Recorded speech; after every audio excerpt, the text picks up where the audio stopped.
quite a common thing that I hear from group program leaders when I'm talking to them about their delivery.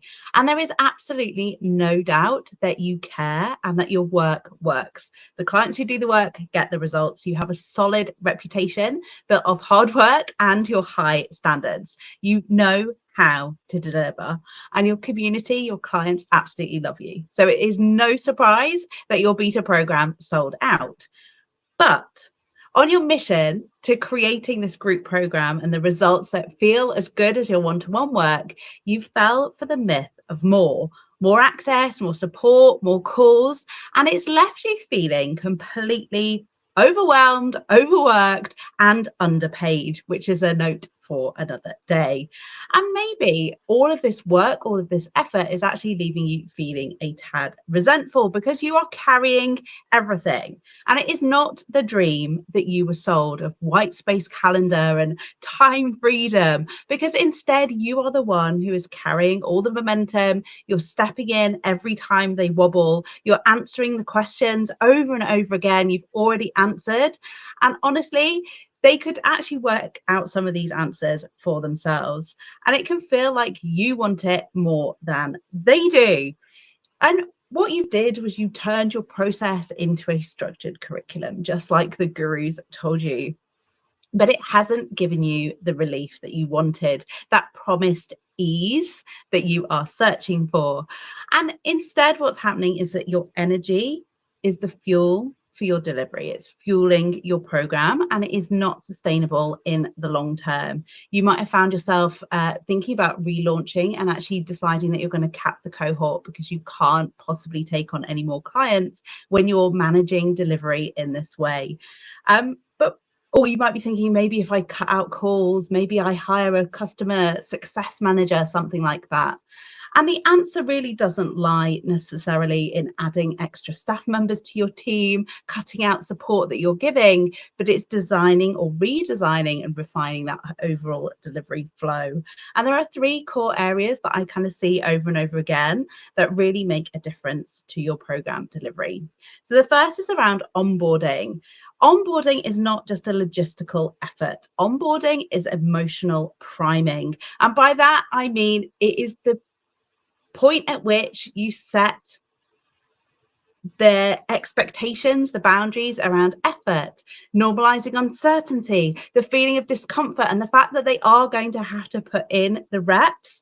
And sometimes that can feel messy. There might be some inconsistency over time as they start to build new habits, and that is all perfectly normal.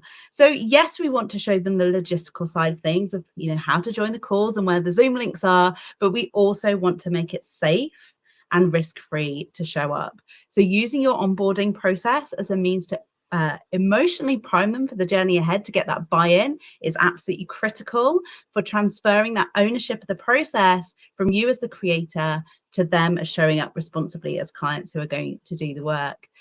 The second thing is around having clear milestones, success criteria, by which I mean, like, what does good look like, and progress tracking. So what are they working towards? What does progress look like in your program? And how do they know that they are doing it right? Because when you get that trio of milestones, actions, success criteria, progress tracking in place, this is when they become self-led. Self-leadership, and I say it over and over again, is not a personality trait. It's a byproduct of the delivery system, the delivery structure. So when we provide them a clear roadmap, they can see where they're going, they know the path that they're going to take. This is when they can step up and become the leaders, the self-leaders through your program. And the other thing is actually actively handing over the reins of responsibility. It is not about abandoning them, okay, and leaving them to it, but it is about setting those boundaries, setting those expectations, and having tiered support that is going to nurture them at the right stage of the journey.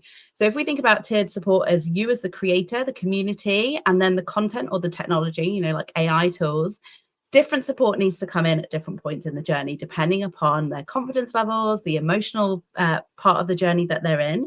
And when we're in this messy middle, we don't always need to rely on us as the creator. We can also rely on tech or community. But different points of the journey require different levels of support intervention, and knowing which support levers to pull and when is going to make a massive difference in terms of how you structure your delivery over time. So before you relaunch your program, if you're thinking about relaunching your program in the next kind of, month to 3 months, I really want you to ask yourself, where are you propping up results for clients? Where are you carrying and holding them? Where actually having the right systems and structures in place in the background would do a better job and easy, and make that job easier. So where are you propping up the results where your systems, your delivery structures would do it better?